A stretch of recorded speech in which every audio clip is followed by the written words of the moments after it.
السلام علیکم۔ آج ہم بات کریں گے کل ہونے والے بلوچستان میں ہونے والے حالیہ بلدیاتی انتخابات میں، تقریباً جس میں 1300 سے زائد نشستوں پہ انتخابات ہوئے، لیکن وہاں پہ حیران کن طور پہ آزاد امیدوار جو ہیں ابھی تک سر فہرست ہیں۔ اس کے بعد جو سیاسی جماعت ہے سب سے زیادہ نشستوں پر وہ جمعیت علماء اسلام ہے، لیکن جو حیران کن طور پر دیکھنے پہ رزلٹ آیا ہے وہ ہے گوادر کا، جہاں پر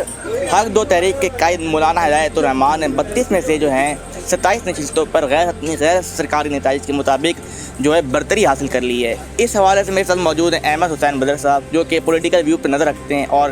اینالائز کرتے رہتے ہیں، تجزیہ دیتے رہتے ہیں اپنا۔ تو ہم اس حوالے سے بات کریں گے ان سے کہ اس تحریک کے پیچھے جو تھی کامیابی کیسے ممکن ہوئی، اور کس طریقے سے بلوچستان میں جو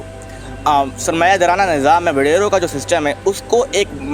جو مچھیرا ہے وہاں کا غریب مولانا ہے، اس نے جو ہے اس کو پلٹ دیا، اس کو جو ہے پانسا پلٹ دیا ہے۔ جی احمد بھائی، اس حوالے سے آپ کا کیا جو ہے پوائنٹ آف ویو اور کیا اپنا جو نظریہ ہے وہ ہماری آڈینس کے ساتھ شیئر کریں۔ جی بالکل، ہر انسان کی کسی نہ کسی سیاسی جماعت کے ساتھ وابستگی ہوتی ہے، وابستگی نہ بھی ہو تو کسی نہ کسی سیاسی جماعت کو سپورٹ کر رہا ہوتا ہے اپنی لائف میں نا۔ تو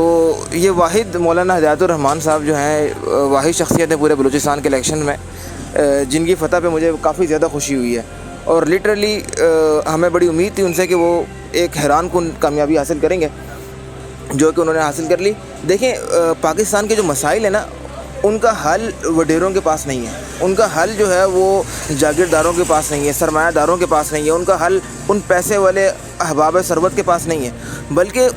ایسے بندے کے پاس ہے جو ان کے مسائل کو جھیل رہا ہو، جو ان مسائل سے گزر رہا ہو۔ تو مولانا ہدایت الرحمان نے جو گوادر کی صورتحال آپ کے سامنے ہے، جس طریقے سے وہاں پہ چیک پوسٹوں کا نظام تھا، پھر لوگوں سے بدتمیزی، بد تہذیبی، بد سلوکی کا نظام تھا، انہوں نے اس سارے نظام کو للکارا، عوام ان کے ساتھ متحد ہوئی، اور سب سے امپورٹنٹ رول جو ان کی کامیابی میں ادا کیا ہے وہ ہے خواتین کا۔ خواتین نے جس بڑی تعداد میں ان کو سپورٹ کیا، کیونکہ آپ کو پتہ ہے کہ یہ جو تذلیل کا جو ایک کنسیپٹ ہے، یہ سب سے زیادہ فیل کرتی ہیں ہماری خواتین۔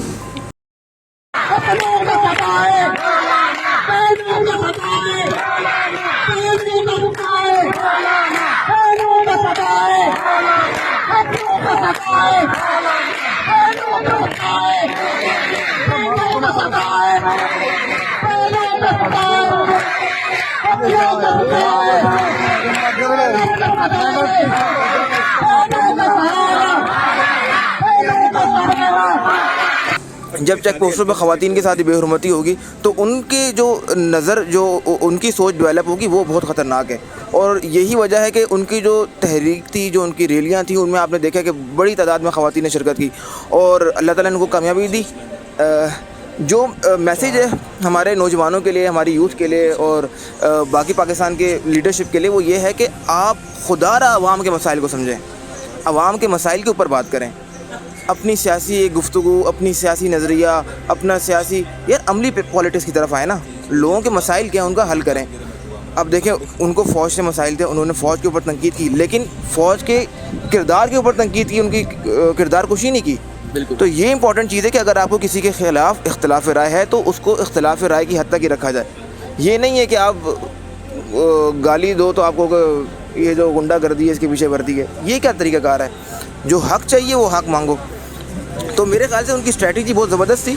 اور اسی وجہ سے ان کو کامیابی ملی ہے۔ اچھا، آپ نے ان کی تحریک کے حوالے سے بات کی، تو انہوں نے بلوچستان میں جو ہے نا ابھی حالیہ تاریخ میں بہت بڑا جو ہے دھرنا دیا تھا، اور جو کہ ایک مچھیروں کے حوالے سے تھا، کیونکہ جب سے یہاں پہ پورٹ بنا ہے تو دیکھنے میں یہ آ رہا تھا کہ جو پورٹس ہوتی ہیں بڑی بڑی وہ ہوتی ہیں، اس کے ذریعے سے جو ہے نا ماہیگیروں کو حق لیا جا رہا تھا، کیونکہ چھوٹے ماہیگیر جو ہوتے ہیں وہ کشتی رانی کے ذریعے مچھلیوں کو جو ہے مچھلیاں پکڑتے ہیں، اس پہ پابندی لگا دی گئی تھی، اور ٹرولر کے ذریعے جو بڑے ٹرولر ہوتے ہیں اس کے ذریعے سے ہزاروں ٹن کے لحاظ سے جو ہے مچھلیوں کو وہ لوگ پکڑ رہے تھے۔ اس حوالے سے مولانا صاحب نے اپنا دھرنا دیا، اس میں ان کو کامیابی بھی ہوئی۔ تو آپ اس دھرنے کو کیسے دیکھتے ہیں، اور اس کے بعد جو ہے اس کی کامیابی کو کیسے دیکھتے ہیں؟ مختصر طور پہ ذرا اس کو بتائیے گا۔ جی بالکل، جو دھرنے کے حوالے سے میں بات ابھی میں نے پچھلی بھی گفتگو میں یہی کہا ہے کہ جو وہ دھرنا تھا نا، وہ ٹرننگ پوائنٹ ثابت ہوا ہے ان کی سیاست کے لیے، ان کی شخصیت کو اس نے بنا دیا ہے۔ یعنی کہ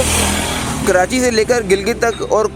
بلوچستان کے ساحلوں سے لے کر چترال کی پہاڑیوں تک، ہر جگہ پر اس بندے کا نام ہے۔ یعنی کہ وہ لوگ جو سیاسی طور پر کوئی وابستگی نہیں رکھتے، وہ بھی یہ کہہ رہے ہیں کہ یار مولانا ہدایت الرحمان نے جو کامیابی حاصل کی وہ ہماری کامیابی ہے۔ تو یہ کسی لیڈر کی بڑی کامیابی ہوتی ہے کہ اس کی کامیابی کو لوگ اون کرنا شروع کر دیں، اس کی کامیابی کو اپنی کامیابی سمجھنا شروع کر دیں۔ اور وہ کیوں لوگ سمجھ رہے ہیں؟ کیونکہ وہ ان کے جیسا ہے، ان کے جیسا سادہ آدمی ہے, ان کے جیسا غریب آدمی ہے, ان کے جیسا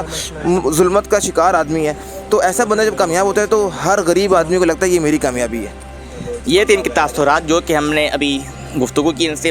بلوچستان میں ہونے والی حالیہ انتخابات اور اس کے بعد جو ہے مولانا کی کامیابی اور ان کی تحریک کے مقاصد کو جاننے کی کوشش کی. انشاءاللہ تعالیٰ آپ سے دوبارہ ملاقات ہوگی اسی طریقے سے مزید ویڈیوز کے ساتھ, مختلف ٹاپکس پہ گفتگو کے ساتھ. ابراہیم مس پیس کو سبسکرائب کریں. السلام علیکم.